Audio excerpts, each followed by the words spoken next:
much, Paul, for that introduction, and great to see people from so many different parts of the world joining this session. Yes, wonderful. I can't believe the countries who are present. It's wonderful. I was wondering in how many of these languages I could say hello, and I realized that there are many countries I wouldn't know how to say hello, and so this is amazing. Really lovely to meet everybody today. Shall we start, Gail? Yes, let's do something. So, right, welcome to our session using picturebook video read-alouds in primary ELT, and here we go to the next slide. So the work that Gail and I will be discussing today is based on the work we did for PELT. PELT stands for Picturebooks in Primary English Language Teaching. You can find us, we have a website and a Facebook page, and I will share it later. We've got the details on the last slide. Our work there consists of discussing picture books from different angles, and also we have worked on creating these picture book e-lessons, which we will be discussing today. Now, PELT has been, we've just finished 3 years. We'll be starting our 4th year in October, and we were delighted, of course, that we were finalists in the 2020 ELTons. Okay, so this is what we're going to do today. We're going to discuss criteria for the selection of quality asynchronous picture book video read-alouds. We're going to look briefly at the different video production approaches used and their affordances for primary English language teaching. And then we'll present a framework that can be used for designing materials around picture books for e-learning. So I think next we have a poll, do we, coming up? No, not yet.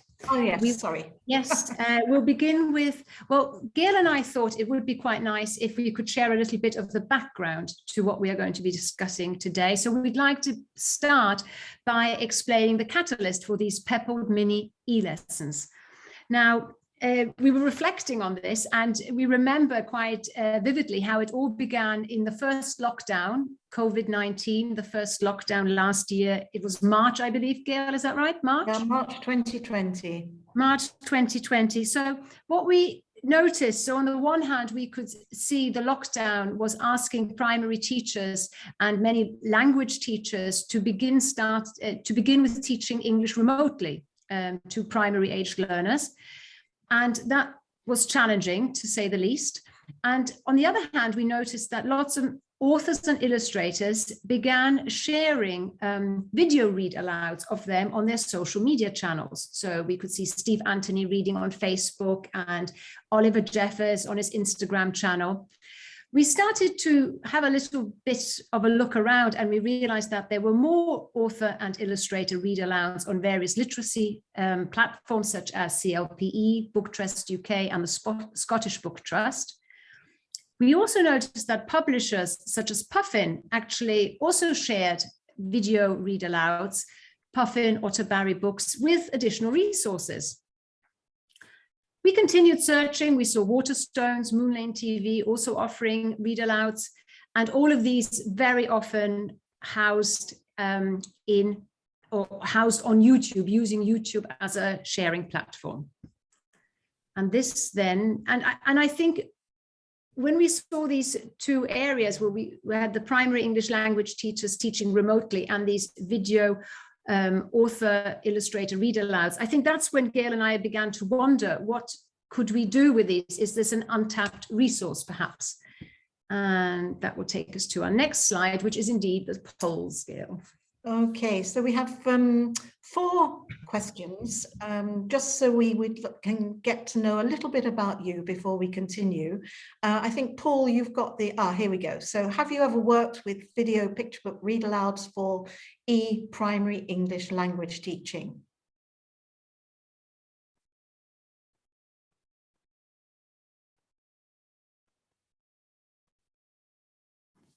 Is that working? It is, yeah. I'm just about to display. Okay. The results. Thanks, Paul. Okay. Oh, interesting. Right, that's really useful for us to know. Thank you.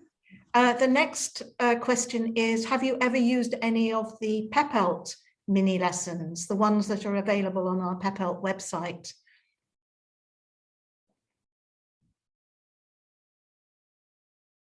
Okay, that should be showing now to participants.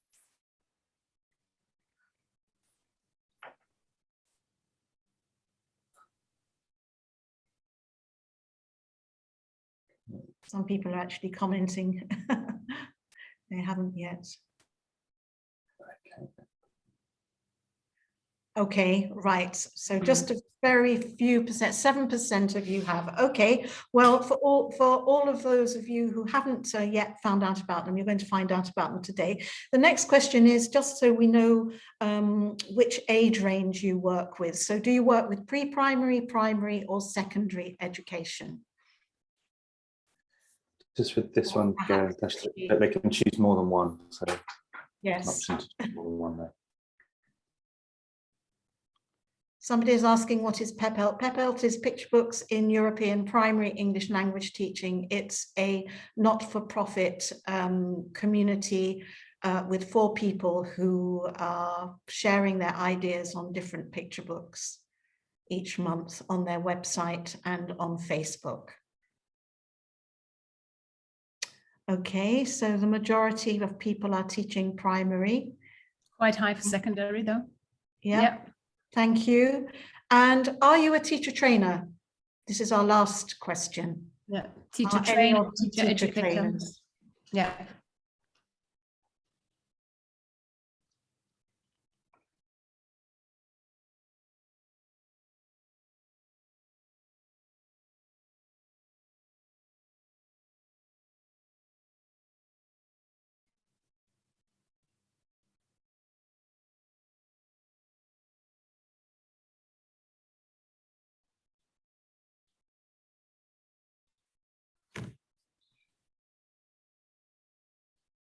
Okay, great.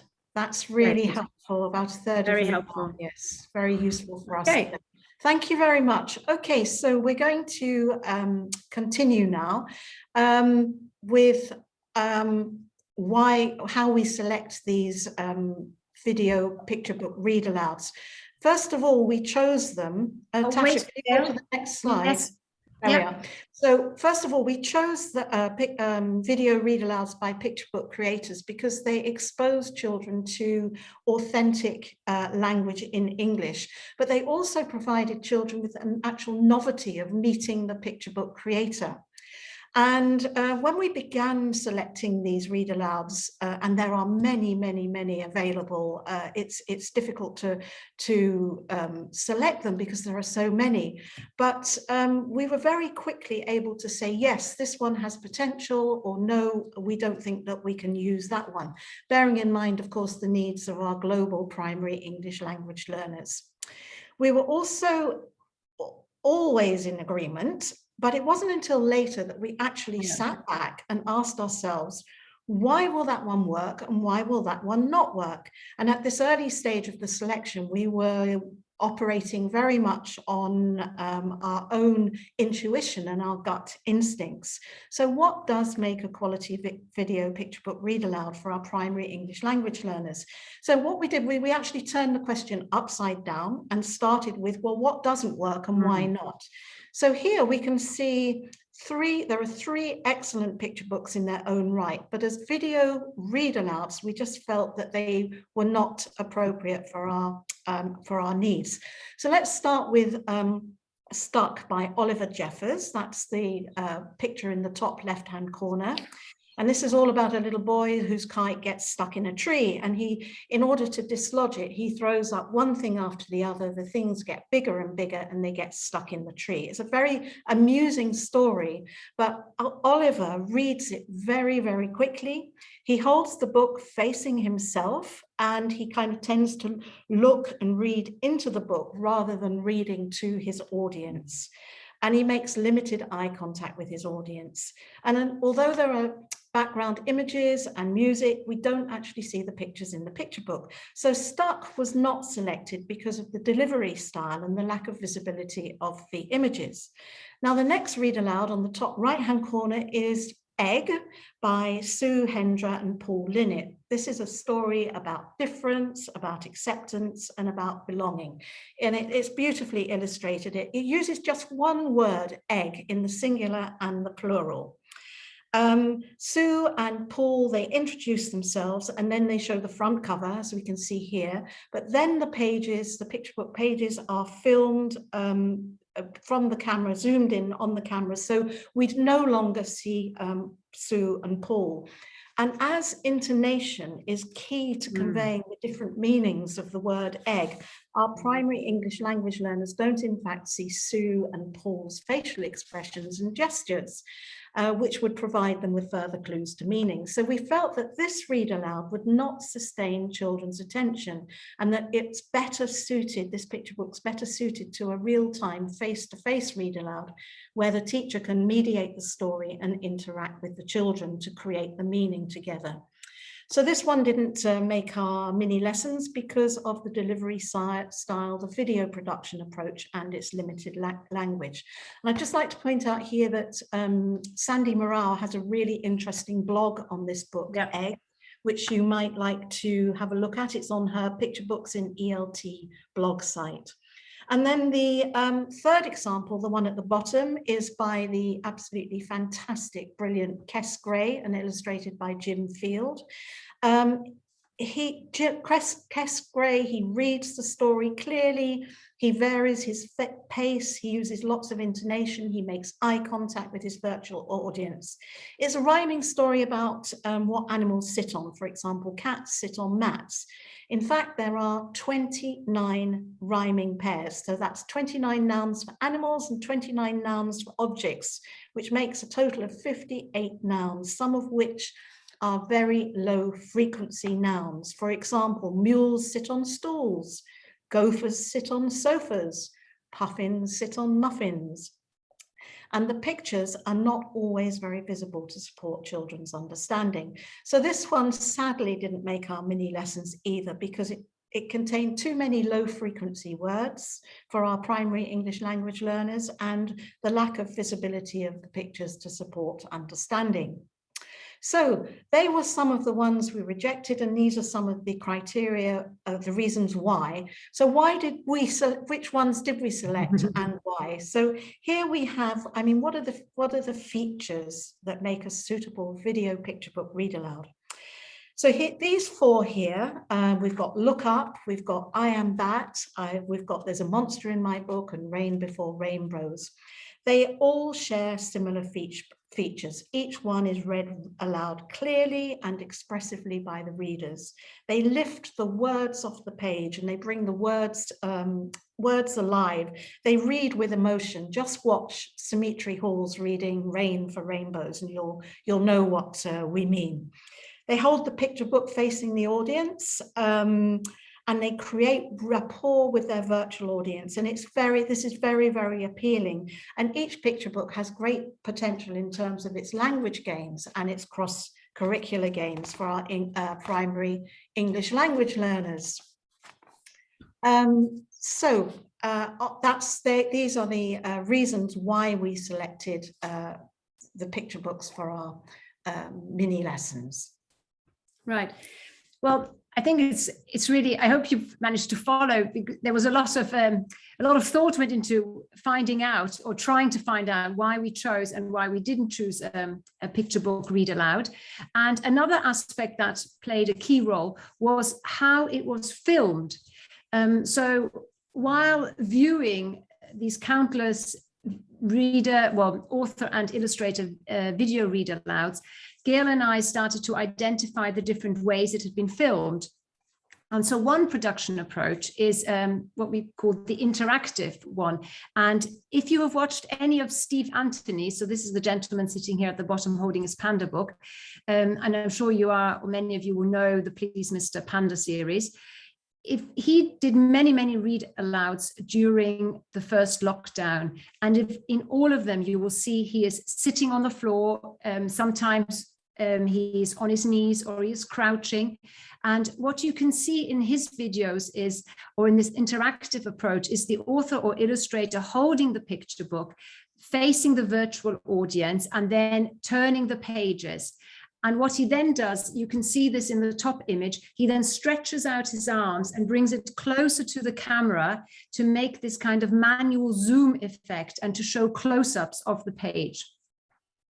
Now, he's also in this way interacting with his audience because he wants to really achieve this kind of whole book approach.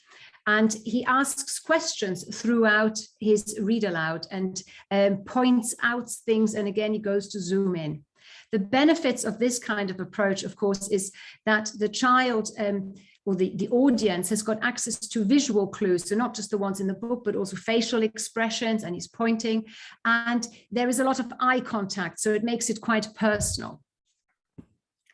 Now, the next slide, the next approach I'd like to go to, so this is interactive. In total, we've got 4 different approaches, so I will do the second one now, which is the alternating approach. Now, this one is very interesting, and Ed Vera does this wonderfully well. So here you can see Ed Vera reading Max the Brave. And in this approach, what we can see is that the author is holding the picture book facing himself, and then the viewer, the audience, receives these close-ups from selected pages, and sometimes also it includes text. But so it alternates. We see Ed Vera reading, looking at us, smiling, looking up at the pages, and then we see close-ups of the actual page that he is reading. The benefits of this is, of course, that the camera is moving around the page, zooming in on what he was reading. We can see also sometimes a single page, sometimes a double spread, and we can follow some of the words, but at the same time, we still have the eye contact and we still can see the reader. And on to the next approach. Oh, that one's for Gail. You're muted, Gail. You're muted. He lost connection. I had to Yes, reconnect. Okay, I'm back anyway. So the next video production approach is what we call the performance approach. And in this approach, the picture book creator actually performs the story. They act it out to convey meaning. And here we've got screenshots of Alexis Deacon reading from Croc and Bird, and Ross Collins, who is the illustrator of I Am a Tiger, which is written by Carl Newson. And we can see that, from these different screenshots that they're acting out and bringing to life the different characters. And all of this supports children's understanding and makes the viewing a really, really enjoyable experience. Have a look at that picture of Ross Collins there. He plays the mouse in I Am a Tiger. And in one screenshot, we can see him narrowing his eyes, baring his teeth, making a grrr sound, and he's clawing his fingers like this as he reads A Tiger Hunts for His Lunch. And all this meaning is conveyed in just this single screenshot. I think it's absolutely amazing through his facial expressions, his gestures, and his voice. Sometimes we see close-ups of the pages from the picture books, and they are interspersed throughout the performance. However, one thing about this type of approach is that there is very, very little interaction with the with the virtual audience. And the fourth approach that we identified, we've called the bird's eye approach. This is because what happens is that the reader usually greets their audience and introduces the book. And that's really important so that they create a connection and a bond with their virtual audience. And then the pages, the picture book pages, are filmed from an overhead shot or bird's eye view camera angle. So what the audience sees and hears is they hear the words, they see the pictures and the words clearly, and they can see the reader's hands as they turn the pages, as they may point to illustrations, they may run their finger along the text as they read, which enables the audience to follow the words and connect written and spoken language, and this can aid early literacy development. And sometimes the reader will also interact with their audience by making comments or asking questions. However, this approach, it disassociates the reader and their voice from the actual picture book, which means that our primary English language learners are unable to make use of important clues to meaning, such as facial expressions, gestures, and movements. And there's also limited eye contact with the virtual audience, which reduces the reader's opportunity to establish their online presence and to connect with the children digitally.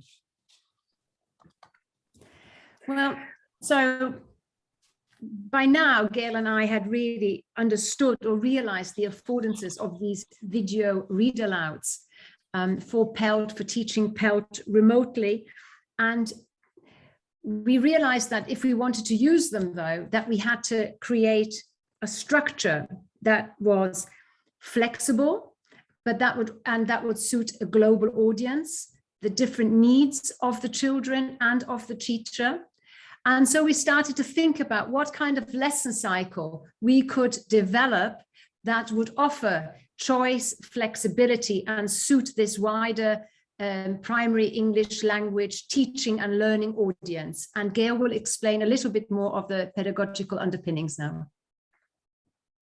Okay, thanks, Tatia. Well, what we wanted to do was to really reflect the cyclical nature of learning and to offer children support as they develop their sub-skills and their confidence when learning English online.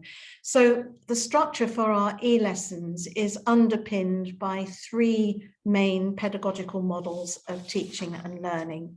And the first provides a scaffold for a structured and paced program of online learning.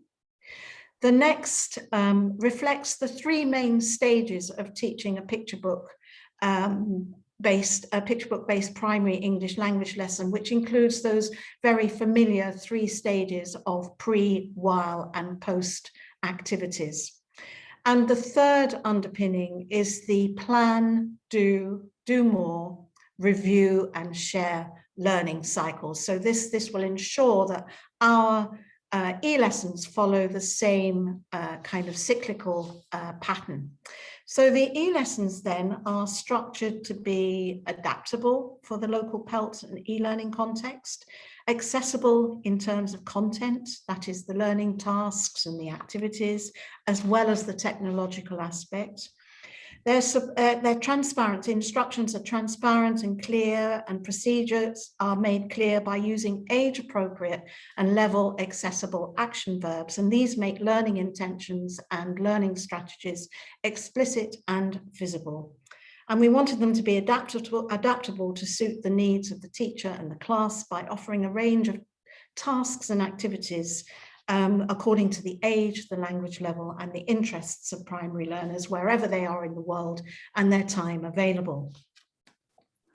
Yes, I think as well, one thing that we were also quite aware of is that whereas we were creating or planning to create an online lesson, we also realized, in the news, it was being more and more reported that teachers were working also with key worker children in the classroom. So we also felt that the cycle should be able to work synchronous and asynchronous in a remote teaching environment, but also it should be able to work face-to-face should the teacher have key worker children in the classroom. So that was also, when we were thinking about the needs of the teacher, that was another aspect that came into play, didn't it, Gail? That was something that was yes, quite frequently. We discussed that when we were reading about the key worker children. Yeah, right. And also just to clarify that we're aiming at children who are learning English as a subject, English as an additional language, English as a second language, even children learning in bilingual or international context. So a very broad, virtual, unknown audience for us. Yes. That's why we wanted to provide as much flexibility as possible for teachers and children and parents to choose from. Yeah. So the structure that we came up with is, as Gail mentioned, it's cyclical, and it includes the pre, during, and post. And with this image, I just want to give you an impression of what the online picture book lesson cycle looks like before I begin to explain in detail the different steps. So it starts at the top with looking at the cover, which is the pre phase. We then move into listen and watch A, listen and watch B. And then we are moving into the last few steps with the child adding their voice, so personalizing the experience, and then sharing and evaluating their work. So these are the 5 key steps that we created or that we designed in order to create a lesson cycle. And I will explain the different steps now a little bit more in detail. So that's on the next slide now. So step 1, when we spoke about looking at the cover. So this really was an activity to for children to engage with the picture book, the first steps to engage, to feel enthusiastic about it, to start predicting, researching information, and also checking key vocabulary. We then moved into step 2 and 3. And I think step 2 is a really important step, because it really is about this kind of general understanding, viewing it, listening it, general understanding and enjoyment. And they're not expected to understand everything. It's just meeting the author, meeting the illustrator, and an event of really just reading, listening and reading for enjoyment and general understanding. Step 3, which follows, here we're looking for, there are a number of questions which have been created for teachers, not for all of them to be answers, but teachers can select a number of questions. And this is listening to it again and developing more observation, listening and comprehension skills. So there will be a number of questions here to see, well, basically to further the listening and comprehension skills of the child. Now, step 4, I guess that's probably my favorite step. This is where children can really add their voice and make it personal. We've also added cross-curricular links in this step 4, many creative tasks, and we try and make as many intercultural connections as we can. So these are the step 1 to 4. The last step, which is about sharing and evaluating their work, I will let Gail continue on the next slide. Should I go to the next slide, or do you want to have a look at that? Yes, go to, yeah, next slide would be great. The next slide, sharing and evaluating. Yeah. Okay, so this is, as Tasha said, this is stage 5, and this involves children in reflecting on their learning and reflecting on the picture book experience, the video read aloud experience. And this kind of reflection and evaluation stage is often very much a neglected stage in the learning cycle. Often teachers may run out of time, or they just don't consider it to be that important. But we think it's extremely valuable for children to take that time to be able to reflect on their learning and their participation in the whole video picture book experience. So the evaluation sheet is actually divided into 2 parts.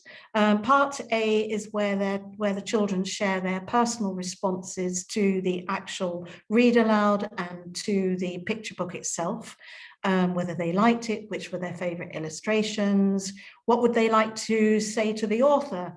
I mean, these are questions obviously that you can pick and choose from. You don't have to do them all. And another point that I should say here is that children can do this evaluation, this reflection in their own language. They don't have to do this in English, because they may not have the English to be able to express themselves, enough English to express themselves meaningfully. So do allow children to do this reflection and evaluation in their own language, if that's appropriate. And the second part, part B, which is called self-evaluation, is where the children review, they reflect on, and they evaluate their learning experience and decide how well they did and whether they need to try again or do something differently next time. So what have they learned from their learning experience, and how will that help them in their next video e-lesson? So this kind of evaluation enables children to develop metacognition and to deepen and apply what they've experienced during one e-lesson in preparation for the next e-lesson. So please do build in time to your lessons, or encourage children to do this. It's also something they can do at home with their families. Right, now we thought, Gail and I thought, now that you've heard well, you've heard a lot about these e-lessons, and you've seen the cycle, and we've explained the frameworks that underpin this lesson cycle. It would be perhaps quite nice to see what they actually look like, what they look like and where you can find them. So we've made a little screen recording for you, and I hope you can, well, I hope it works. At the end of this webinar, we would like to just give you a quick spin of our website, so you know actually where to find mini e-lessons, but also to see what they look like online. So please go to pepl21.com and look for the tab Teaching Online. There are 3 pages which are dedicated to the e-lessons. Now the ones, or the one that I'm going to look at today now with you is the overview page.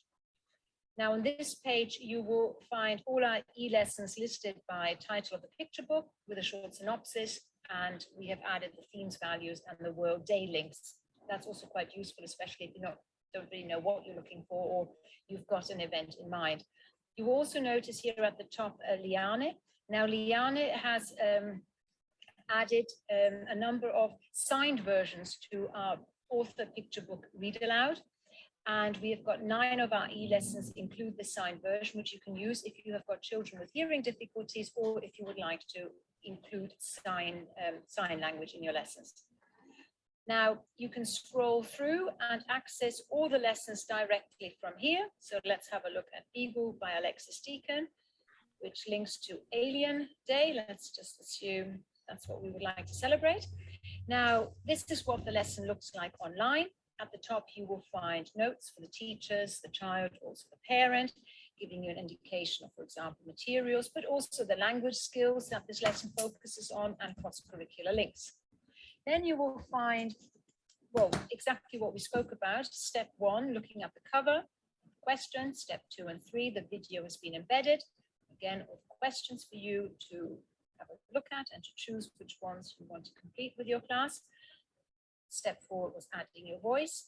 Step 5, sharing and evaluate. So you can download the form that Gail showed you, the evaluate directly from here. Now we've also added one more. Sometimes children would like more. So in this case, we've got a draw along. And here at the end, you can find the signed version by Leanne of Beagle, and children can learn how to sign friend, earth, perfect, and far away. So I will leave you with this short screen recording, and do explore also the other 3 tabs.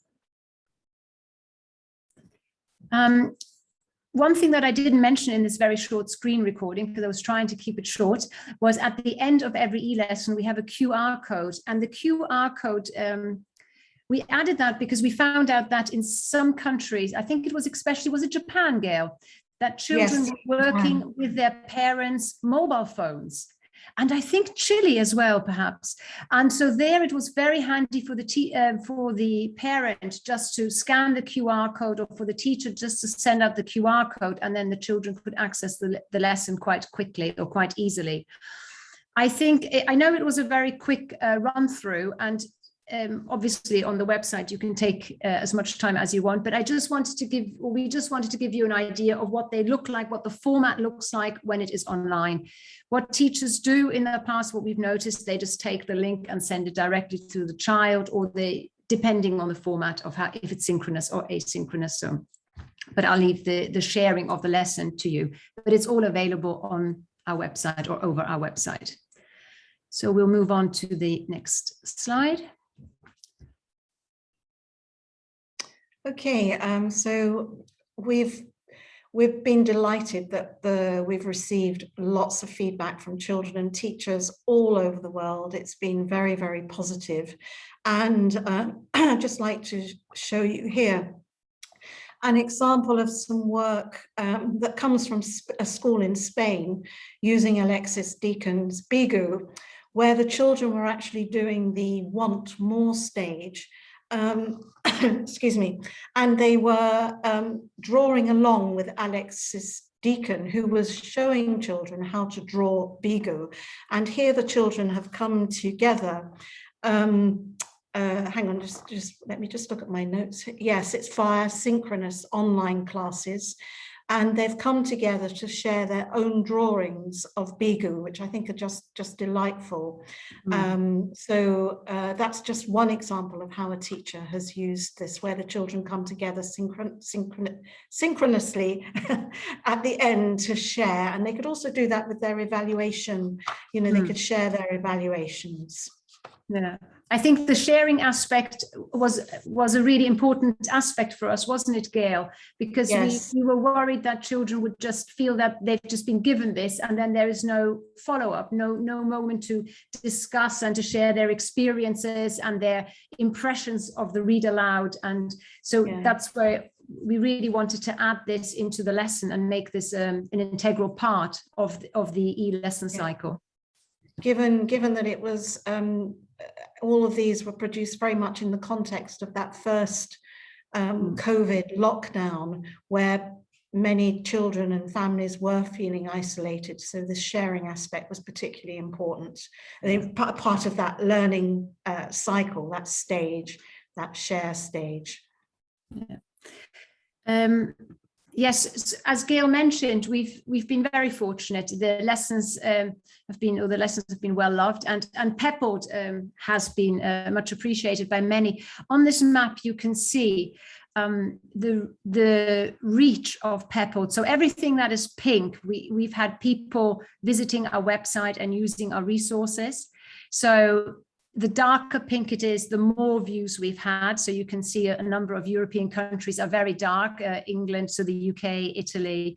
And but I think we've covered the world quite well so far. So we're really delighted with how well it's been received, PELT as a project and the e-lessons.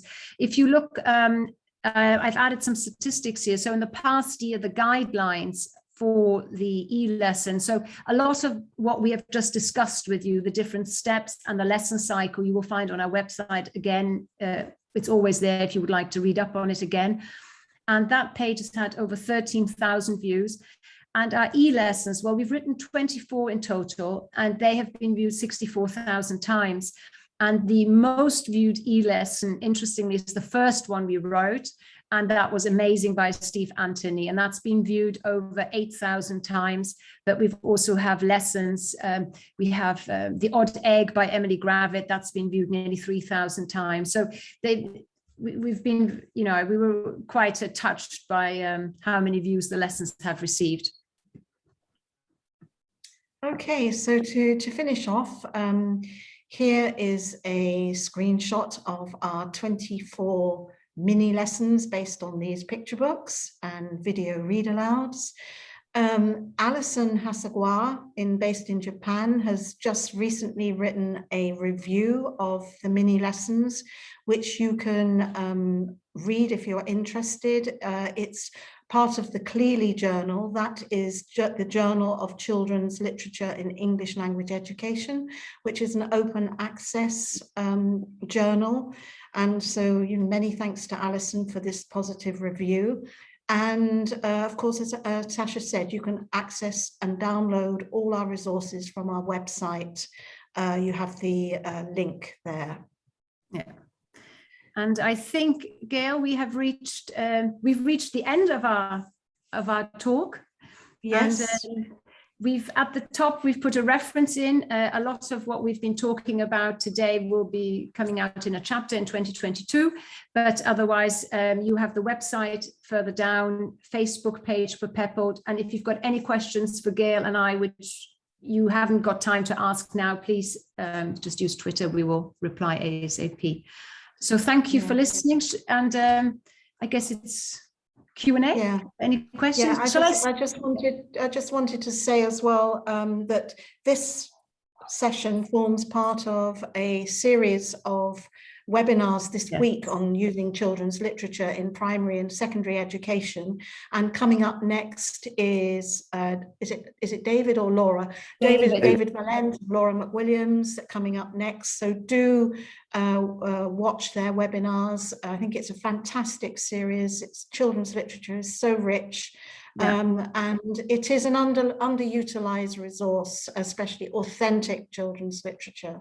So we're very, very much looking forward to these next two webinars. Yeah. Thanks to the British Council for organising it. Thank you, British Council. So, shall I stop sharing, Paul? Yeah, you can do. Okay. Questions and answers. Yes. Questions, I mean. Thanks for doing my job there, Gail. That was perfect. I was just about to come in and say that, but you've done it. So I don't Okay, well, you can always say it again. Yes. say again. We can. We'll do.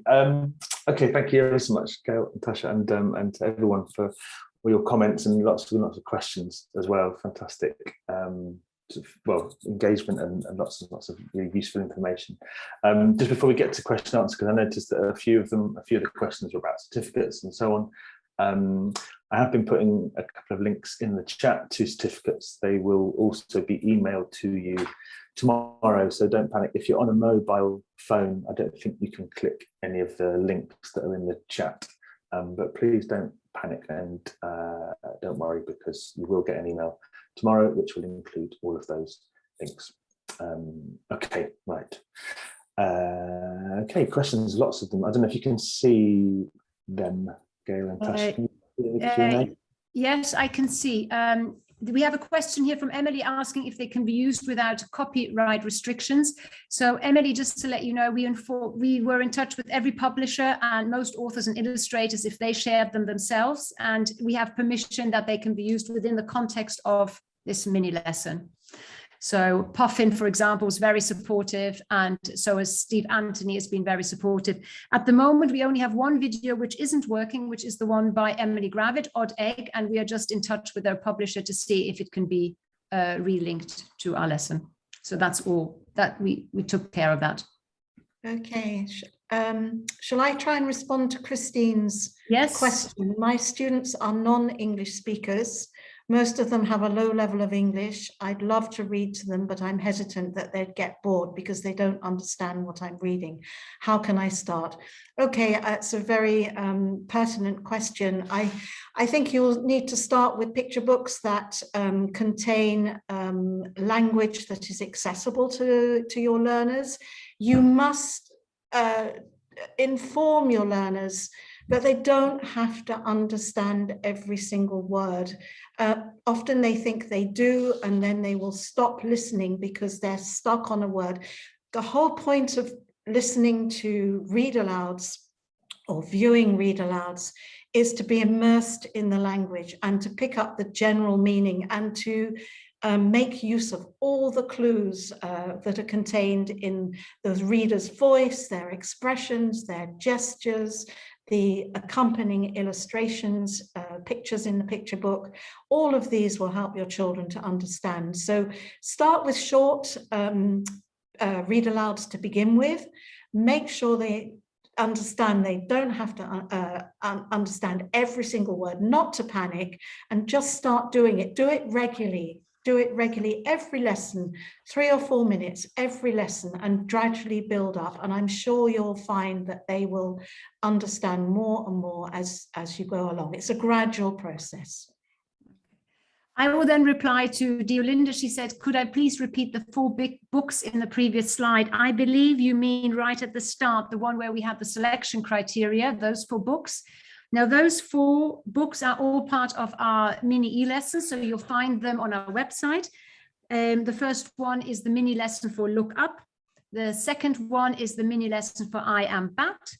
The third one is There's a Monster in This Book. And the fourth one is Rain Before Rainbows. So those are the 4 lessons, but you will all find them in our mini e-lessons. That was Linda. Sorry, just a question, because there was a question about whether they were free. Are the mini lessons, are they free on the website? Yes, they are very free. Totally free.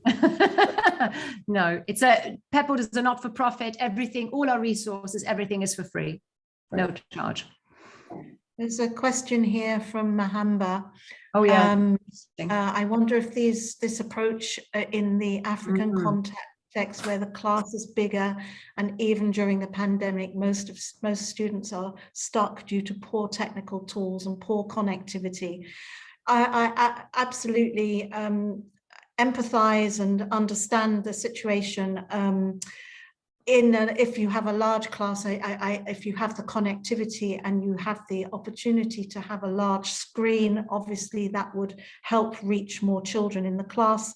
As for connectivity, well, even I am based in the southwest of France, in the countryside at the moment, and I also have big problems with connectivity. I think it's a worldwide issue for all of us at the moment. So I don't know what else to say, really. Tatia, do you have anything else to say to? No, I think when the connectivity isn't there, it's difficult. I mean, we have seen children working on them on their phones, so they don't need a laptop. It is possible to work on very small mobile devices. I know parents have been using them on tablets and on phones, but that's all I can add. So I guess if the phone is working, but yes, you will need data again, so it's difficult. Shall I answer Pierre? It says, is it possible to apply this in face-to-face teaching and how? So yes, we have had examples of teachers using it in the classroom, either bringing it up on the digiboard, the actual lesson, and doing it step to step together. We've also heard from teachers who used it as a foundation to create their own lessons, because sometimes they were uncertain which questions they should ask. So they had the picture book, and then they used our ideas to create. They selected questions from the different steps to make their own face-to-face lesson based on the e-lesson, and also used the evaluation, the evaluation form at the end. So, and some of the creative, and they watched the video together in class on the digiboard. So I hope that answers that question. There's a question here from Naomi. Is it possible to make picture book video read-alouds for teaching other subjects like geography or science? Yes. Yes, absolutely so. This is one of the rich features about picture books, is that you can make fantastic cross-curricular links because the content will address, for example, environmental issues, which link to both geography and science. Have a look on our website, and we highlight all the cross-curricular links that are possible. One that comes to mind is one of our more recent ones, which is LEAF. The picture book called LEAF, which addresses environmental issues and also the refugee crisis. So yes, Naomi, it is possible, and it's a very, very rich and flexible resource. I'd like to just add to that, there's quite a bit of research that comes from the Netherlands on the use of picture books for maths. So if you'd like a reference, just send me something over Twitter. Say you would like and I can give you a few titles there's some academic articles that have been published, and it's somehow all from the Netherlands. So mathematics, the use of picture books and mathematics, in case that is of interest. What's the next one? I quite like this one. Is there any benefit to showing only the pages and images with a voiceover format? And I mean, I think that links a little bit to the kind of bird's eye production approach, but also I think for Gail and I, it was really important that the read aloud was also a kind of author illustrator read aloud experience, as in meeting the author and meeting the illustrator. So it was quite important for us that children could actually see who was, as Gail likes to say, the picture book creator behind. And I think that was important for us. So for us, that I think it would take something away if you just had the pages, if there was no meeting of the author and just the voiceover, perhaps something missing. There's a question here from Raphael Lynn. Would you be so kind as to elaborate the criteria for selecting a proper picture book for children? Absolutely. What I suggest, Raphael, is that you go on to the British Council's Teaching English website and that you download Tell It Again, and you will see a list, or a very elaborate list of criteria to use when selecting picture books for children. And they are linked to the main objectives of primary English language teaching, which of course are linguistic, but it's also affective, cross-curricular, the educational gains, the cross-cultural, intercultural gains. So you will see a very detailed chart, if you like, framework for correct selecting picture books. So that's Tell It Again, and it's free from the, oh, there we are. Paul's provided the link. Thank you, Paul. Thanks. I noticed here a question by Stephanie asking if the signed versions by Liane are in British Sign Language, and they are basically a combination.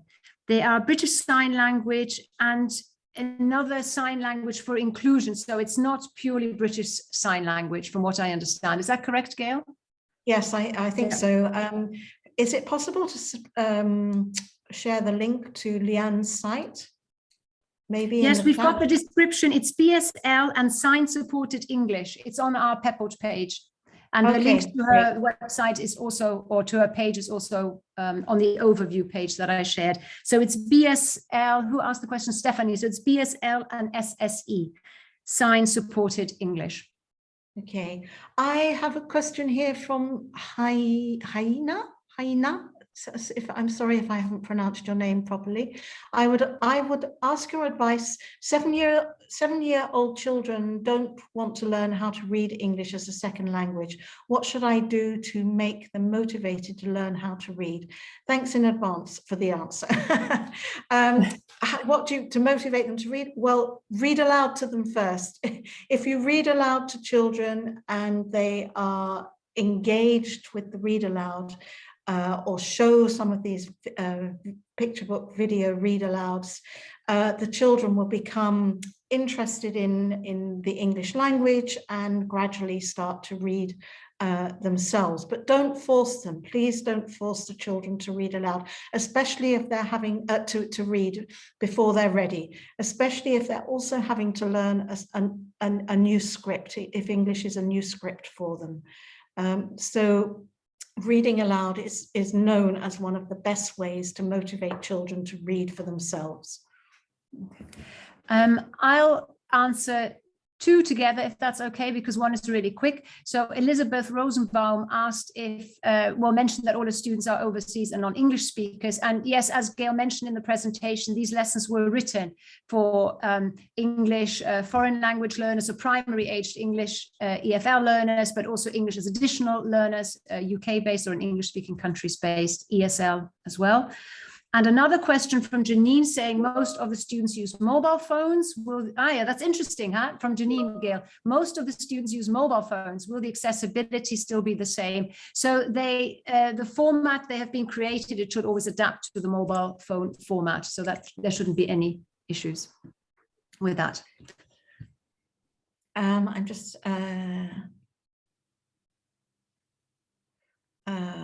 sorry, I'm just looking at more questions. Yeah, sorry, I'm trying to identify. There's a question here, Flavia. How many lessons do you reckon should be spent on one book with beginners? It's a very, very good question. There is no exact answer, because so much will depend on your context. It will depend on how much time you have available, your resources available, and so on. I think you can either use the picture books as just for pleasure, to immerse children in listening to some children's literature, or you can use it in a much more structured way, in the way that we've shown it, where you actually do lots of activities related to it. So I think it depends on the flexibility you have, whether you have a syllabus imposed upon you, a prescribed syllabus, whether you have freedom to select your own materials, and how much time you actually have per week to spend with your learners. Okay, I found one which is quite interesting here. It says, I'll be teaching, it's by Betty, I'll be teaching online and virtual at the same time. So I'm not sure if she means if it's a typo, online and face-to-face, or if it's hybrid, so she'll have some here and some at home, or blended. But in any case, I think some of the questions we've answered already show that it can be adapted to the teaching contents online or face-to-face. So I think that's possible. But I just wanted to show that Betty, I've acknowledged your question. There is one underneath which is also quite a short answer by Joanna about how can we use these picture books and mini lessons to develop students' socio-emotional dimension. And I think, Gail, I think that could be perhaps visible in the links. We make the links to the different values of the picture book that we have chosen. Would that be an answer to that question? So in the notes at the top of every lesson, it shows the value. So I think there you should be able to find a link, an answer to your question. You will see which ones you want to focus on. Okay. Here's a question from Nusrat Khan. Are the evaluation sheets customizable if the teacher wants to modify according to students' level of grasping the stories? Absolutely. The evaluation sheet, you can download it. It's simply an example of an evaluation sheet that you can adapt or change according to the level and needs of your students. So it's there to give you ideas. It's a starting point. You don't have to use every single question on that evaluation sheet. So adapt it, customize it to the needs of your own students. Okay, I've got a question here. I'm going to read it out because it's quite intriguing, by Christina Vuletta. In our course book, we usually have a short comic for each lesson. Do you think it is more useful for acquisition to turn the comic into a picture book and present it in the way you've shown us today? Oh, I don't know. Gail, do you have an answer for that one? Oh, sorry, I wasn't listening. I was so intent on reading another question. Yes, sorry. That's okay. Christina, I'll try and answer that one. I think comic is a different genre, isn't it? And I mean, it's still got the illustration and the text, but I'm not really sure if when you say it's got I would have to see it in order to give you an answer, and I'd need to think a little bit about that question. If you on Twitter send us a screenshot, we'll have a think about that one and get back to you, I promise. There's a very interesting question here from Alexandra Vell. Would you recommend wordless picture books for primary level students? If so, do you think they're more suitable for face-to-face lessons? Would you consider including a mini lesson with a wordless picture book? Good one. They're really interesting. Well, first of all, I personally love wordless picture books. The very, very first picture book I used with my own primary learners over 30 years ago now was The Snowman, the classic Snowman by Raymond Briggs, with beginner students, and they were able to, mediating it through their own language, we were able to retell the story in English. And of course they're developing their visual literacy by reading the pictures. I think these picture books, wordless picture books, are more suitable for face-to-face lessons because they need mediating by a teacher. So we haven't done one, have we, Tasha, a wordless one? No. In fact, it would be difficult to read aloud because it's very much for the children themselves to interpret the visual narrative. I also think we would need a different structure, because I think if you were doing wordless online, you would have to really break it down, I guess, page by page somehow. So I think we would have to, it would be different. Yeah, it would require a rethink, I think, as well, because of if it were online and not face to face, because as Gail said, you really need the mediation. Yeah. So thanks though for that really interesting question. Yeah. I also saw one here, somebody asked here, Dr. Hazrat Amin asked, could we use these mini English lessons with our children? Yes, we've actually had parents sending feedback that, especially I Am Bat. I had a parent who contacted me, and they hid bats in the house. They made paper, they used the template, and they stuck them around the house, and then got the child to find bats, and then that was their kind of warm-up activity to get them excited about the story. And then they did the peppered I'm a Bat story together. So so that works. And also the monster in my book, I know 2 parents who've done that and who've commented, and it was a success. So yes, by all means, go ahead, use them as well with your children. I'm just going to come in here and say, sorry. We need to stop. We're going to have to stop. I know. We could go on forever, Paul. I know. There's so many questions. I mean, we haven't answered all of them. Please send them via Twitter. We'll be delighted to answer them all. And Well, we really actually, thank Paul, you. you can send us the questions, can't you? From the Q&A, yes, I can do. Yeah. I think I'm pretty Yes. sure that. I'll let you know Because if I can't. everybody's questions are really, really helpful Very for us because interesting. they make us see different perspectives. Thank Yeah. you so much for these Thank you. amazing questions. Yeah, And no. so many stayed until the end. Thank you. You're wonderful. We've still got 700 people here, Gail. That's amazing. I know. Wow, thank you. It's the power of you really, I suppose. But that's why they're here. So that's great. That's fantastic. But we do have to stop, unfortunately. Yes. I just wanted to say thank you ever so much again to both of you. I know you've already done a webinar earlier this year as part of the kind of the Elton's series. So it's great to have you back and to kind of expand on that and to look in more detail at the Read-Alouds. I think it's been really fantastic. So thank you ever so much for that. Just in case you have joined late and you don't know what's going on, we have been with Gail, Ellis and Tatia Gruenbaum looking at using video Read-Alouds, picturebook video Read-Alouds, which is the first webinar in our series this week of 3 webinars. We have another one on Wednesday. I have put links in the chat, but I will put them in again. We have a webinar on Wednesday, and that's with David Linnett, and he's going to be looking at using children's literature as mirrors, windows, and sliding glass doors in primary ELT. That's also at midday UK time. And on Friday, we have Laura McWilliams, who's going to be looking at A Window to the World, which is graphic novels in the secondary English language classroom. All of the information about that can be found on Teaching English, so please do go to the website there and look for the webinars section in the news and events, and you will find everything there, but I will put the links into the chat. I know on mobile you can't click on those, but I will make sure that tomorrow when you get your thank you email for attending today's webinar, the links are included to register if you haven't already for Wednesdays and Fridays. And there we go. I think that's pretty much everything. Thank you, Tatia. Thank you, Gail. Thank you, Paul, Thank you. for all your support. Thanks to everybody. Welcome. Yes, And, thanks for attending. Yeah, and thanks everyone. Fantastic, really amazing number of people. It's brilliant.